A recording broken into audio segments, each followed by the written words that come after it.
All right, guys. If you're staying with me, we're in chapter 16.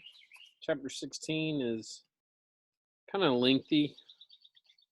17, 18, 19. Yeah, so there's about four more chapters in the book, and then we'll be done with Hatchet. So hopefully you've enjoyed it. This is one of my faves. I'll pick up where I left off, chapter 16. And now he stood at the end of the long part of the lake, and it was not the same, would not be the same again. There had been many first days. First arrow day, when he had used thread from his tattered old piece of windbreaker, and some pitch from a stump to put slivers of feather on a dry willow shaft, and make an arrow that would fly correctly. Not accurately. He never got really good with it, but fly correctly so that if a rabbit or a fool bird sat in one place long enough, close enough, and he had enough arrows, he could hit it.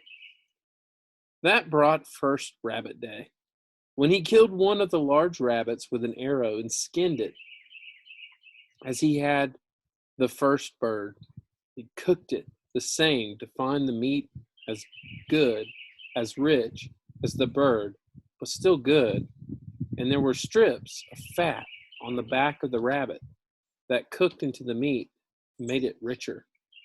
Now he went back and forth between rabbits and fool birds when he could, filling in with fish in the middle, always hungry. I am always hungry, but I can do it now. I can get food, and I know I can get food, and it makes me more. I know what I can do. He moved closer to the lake to stand on nut brush.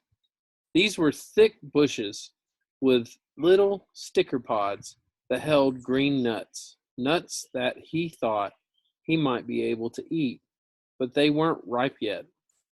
He was out for a fool bird, and they like to hide in the base of these thick part of the nut brush, back in where the stems were close together and provided cover. In the second clump, he saw a bird move close to it, paused when the head feathers came up. It made a sound like a cricket, a sigh of an alarm just before it flew, then moved closer when the feathers went down and the bird relaxed. He did this 4 times, never looking at the bird directly, moving towards it at an angle so that it seemed he was moving off to the side. He had perfected this method after many attempts, and it worked so well that he actually caught one with his bare hands until he was standing less than 3 feet from the bird,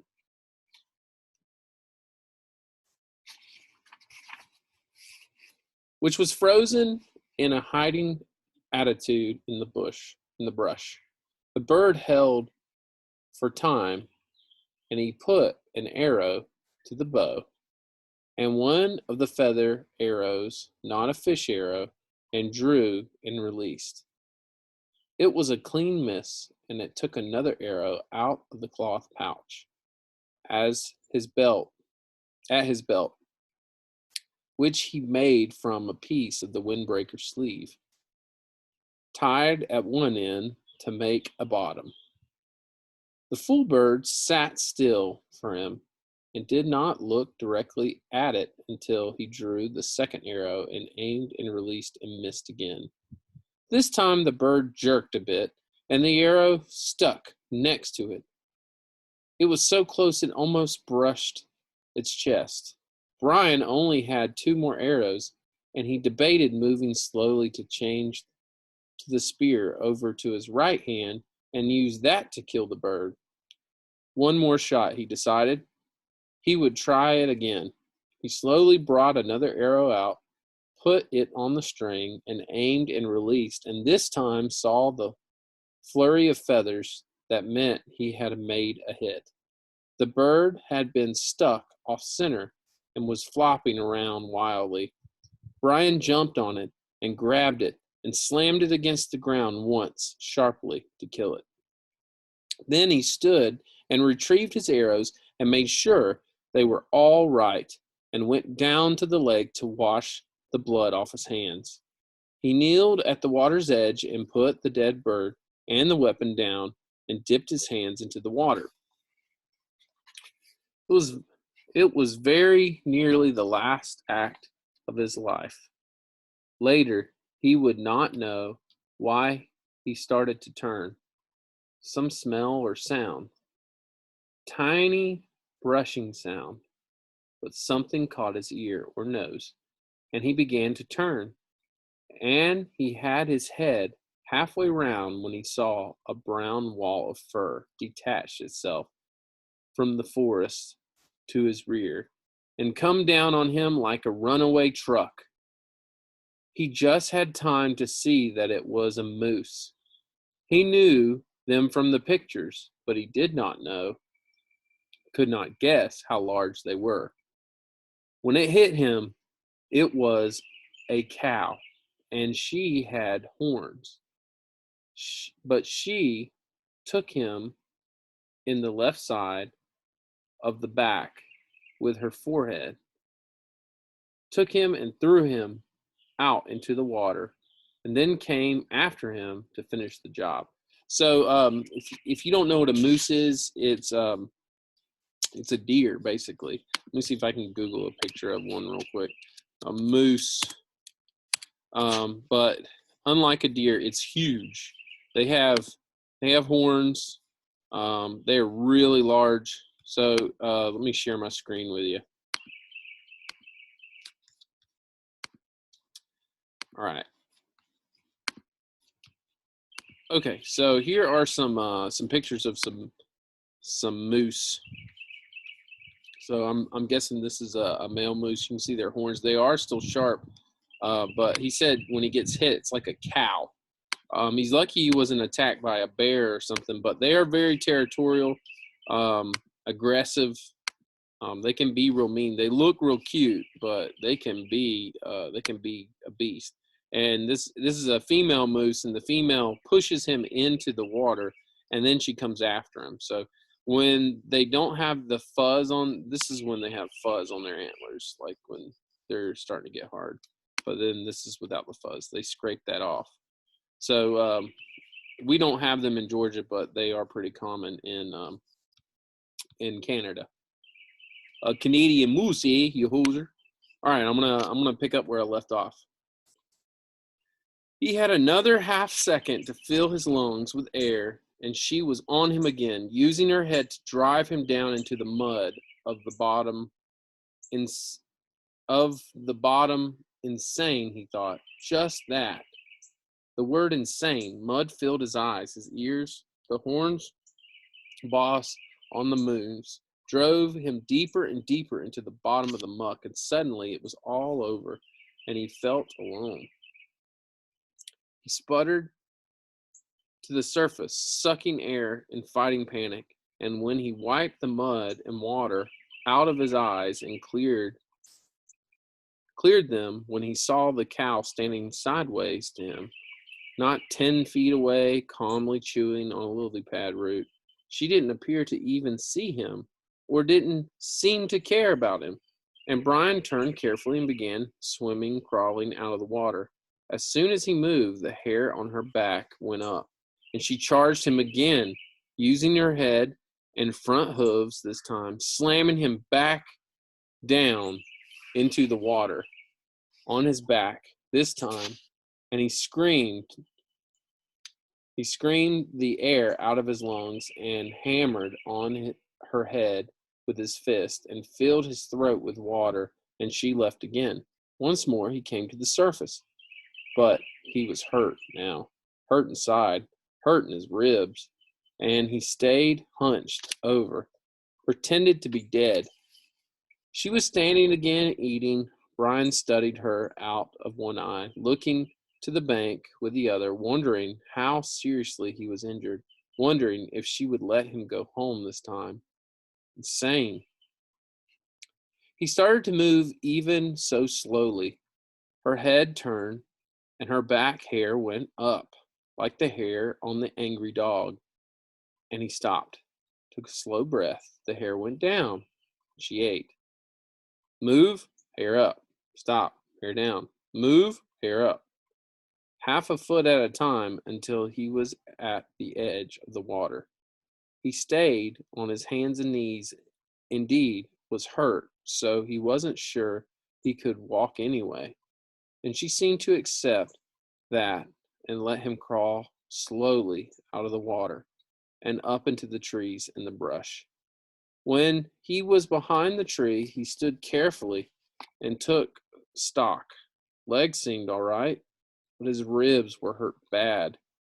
He could only take short breaths, and then he had a jabbing pain, and his right shoulder seemed to be wrenched somehow.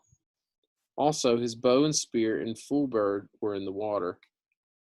At least, he could walk, and he had just about decided to leave everything when the cow moved out of the deeper water and left him as quickly as she had come, walking down along the shoreline in the shallow water with her long legs, making sucking sounds when she pulled them free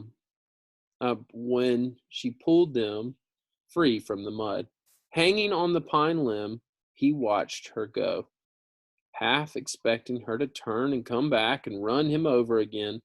But she kept going, and when she was well gone from sight, he went to the bank, found the bird, then waited out a bit to get the bow and the spear. Neither of them was broken, and the arrows, incredibly, were still on his belt in the pouch, although messed up with the mud and the water. It took him most of an hour to work his way back around the lake. His legs worked well enough, but if he took 2 or 3 fast steps, he would begin to breathe deeply, and the pain from his ribs would stop him, and he would have to lean against the tree until he could slow back down to the shallow breathing. She had done more damage than he had originally thought. The insane cow, no sense at all to it, just madness. When he got to the shelter, he crawled inside and was grateful that the coals were still glowing and that he had thought to get wood first thing in the morning to be ready for the day. Grateful that he had thought to get enough wood for 2 or 3 days at the time. Grateful that he had fish nearby if he needed to eat. Grateful, finally, as he dozed off, that he was alive. So insane, he thought, letting sleep cover the pain in his chest. Such an insane attack for no reason, and he fell asleep with his mind trying to make the moose have reason. The noise awakened him. It was a low sound, a roaring sound that came from the wind. His eyes snapped open, not because it was loud, but because it was new. He had felt wind in his shelter, felt the rain that came with the wind, and he had heard thunder many times in the past 47 days. But not this noise. Low, almost alive, almost from a throat. Somehow, the noise was a roar, a far-off roar, but coming at him. And when he was fully awake, he sat up in the darkness, grimacing with pain from his ribs. The pain was different now, a tightened pain, and it seemed less, but the sound. So strange, he thought. A mystery sound, a spirit sound, a bad sound. He took some small wood and got the fire going again, felt some little comfort and cheer from the flames, but also felt that he should get ready. He did not know how, but he should get ready. The sound was coming for him, just for him, and he had to get ready. The sound wanted him. He found the spear and the bow where they were hanging on the pegs of the shelter wall, and he brought his weapons to the bed he had made of pine boughs. More comfort, but like the comfort of the flames, it didn't work with this new threat that he didn't understand yet. Restless threat, he thought, and stood out of the shelter away from the flames to study the sky. But it was too dark. The sound meant something to him, something from the memory, something he had read about, something he had seen on television, something. Oh, he thought, oh no, it was wind. Wind like the sound of a train, with the low belly roar of a train. It was a tornado. That was it. That's a B. That was it. The roar of a train meant bad wind, and it was coming from him. God, he thought, on top of the moose. Now this, not this. But it was too late. Too late to do anything. In the strange stillness, he looked to the sky, then turned back into his shelter and was leaning over to go through the door opening when it hit. Later, he would think of it and find that it was the same as the moose, just insanity. He was taken in the back by some mad force and driven into the shelter on his face, slammed down into a pine branches of his bed. And at the same time, the wind tore at the fire and sprayed red coals and sparks into a cloud around him. Then it backed out, seemed to hesitate momentarily, and returned with a massive roar, a roar that took his ears and mind and body. He was whipped against the front wall of the shelter like a rag, felt a ripping pain in his ribs again, then was hammered back down into the sand once more, while the wind took the whole wall, his bed, the fire, his tools, all of it, and threw it out into the lake, gone out of sight, gone forever. He felt a burning on his neck, and he reached up to find red coals there. He brushed those off, found more in his pants, brushing those away, and the wind hit again, heavy gusts, tearing gusts. He heard trees snapping in the forest around the rock, felt his body slipping out, and clawed at the rocks to hold himself down. He couldn't think, just held, and he knew that he was praying, but didn't know what the prayer was. Knew he wanted to stay and be, and then the wind moved to the lake.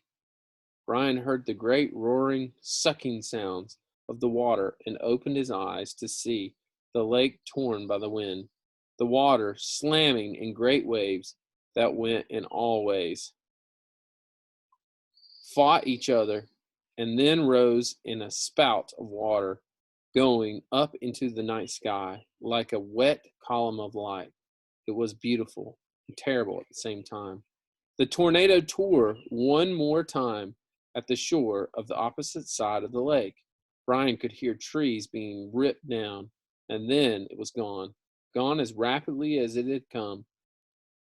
It left nothing but Brian in the pitch dark. He could find nothing of where his fire had been, not a spark, nothing of the shelter, tools, or bed, even the body of the fool bird was gone.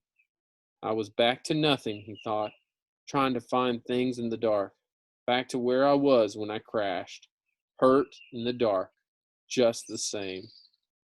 As if to emphasize his thoughts, the mosquitoes, with the fire gone and protected, smoke no longer saving him, came back in thick nostril clogging swarms. All that was left was the hatchet on his belt, still there, but now it began to rain.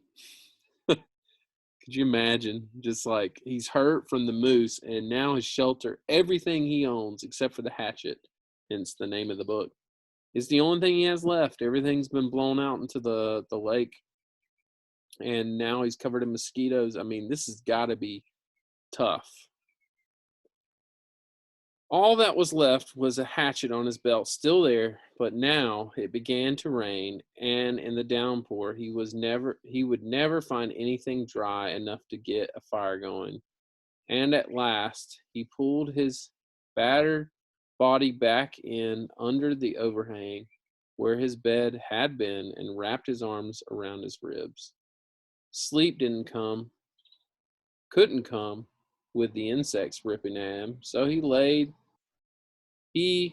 the rest of the night slapping mosquitoes and chewing with his mind on the day. The morning he had been fat, well, almost fat, and happy, sure of anything, with good weapons and food, and the sun in his face, and things looking good for the future. And inside of one day, just one day, he had been run over by a moose and a tornado, had lost everything, and was back to square one, just like that. A flip of something giant coin, and he was the loser. But there's a difference now, he thought. There really is a difference. I might be hit, but I'm not done. When the light comes, I'll start to rebuild. I still have the hatchet, and that's all I had in the first place. Come on, he thought, baring his teeth in the darkness. Come on. Is that the best you can do? Is that all you can hit me with? A moose and a tornado? Well, he thought, holding his ribs and smiling, then spitting mosquitoes out of his mouth. Well, that won't get the job done. That was the difference now. He had changed, and he was tough. I'm tough where it counts, tough in the head. In the end, right before dawn, a kind of cold snap came down, something else new. The cold snap, and the mosquitoes settled back into the damp grass and under the leaves, and he could sleep or doze. And the last thought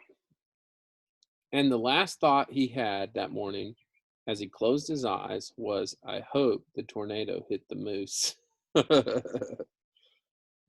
When he awakened, the sun was cooking the inside of his mouth and had dried his tongue to leather.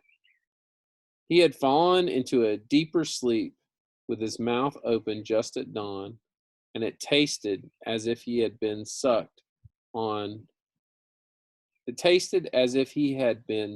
on his foot all night. He rolled out and almost bellowed with the pain from his ribs.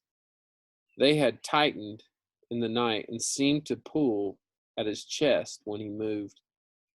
He slowed his movements and stood slowly without stretching unduly, and went to the lake for a drink. At the shore he kneeled carefully and with great gentleness and drank and rinsed his mouth. To his right he saw the fish. The fish pond was still there, although the willow gate was gone, and there were no fish. They'll come back, he thought, as soon as I can make a spear or a bow and get one or two for bait. They'll come back. He turned to look at his shelter, saw that some of the wood from the wall was scattered around the beach, but was still there. Then he saw his bow jammed into the driftwood log, broken, but with the precious string still intact. Not so bad now, not so bad. He looked down the shoreline for other parts of his wall, and that's when he saw it. Out in the lake, in the short part of the L, something curved and yellow was sticking 6 or 8 inches out of the water. It was bright color, not an earth or a natural color, and for a second he could not place it. Then he knew it for what it was. It's the tail of the plane. He said it out loud, half expecting to hear somebody else answer him. There it was, sticking out of the water. The tornado must have flipped the plane around somehow when it hit the lake, changing the position of the plane and raised the tail. Well, he thought, well, just look at that. And at the same moment, a cutting thought hit him. He thought of the pilot still in the plane. And that brought a shiver and a massive sadness that seemed to settle on him like a weight, and he thought that he should stay or do something for the pilot, some words, but he didn't know any of the right words, the religious words. So he went down to the side of the water and looked at the plane and focused his mind the way he did when he was hunting for fool birds and wanted to concentrate, focus it on the pilot, and thought, have rest forever. So that was chapter 16. Like I said, that was a pretty long chapter. It's a good chapter, but it was pretty long. I think I'm gonna stop there. I know I said I would read 16, 17, but that was a pretty long chapter. He gets attacked by a moose. He gets attacked by a tornado. Not really. A tornado just does what it does. It doesn't really attack. And then one good thing that comes out of it is the plane comes up out of the lake. So, all right, I'll read more. Thank you for tuning in, and I'll have some questions for you to answer. Peace.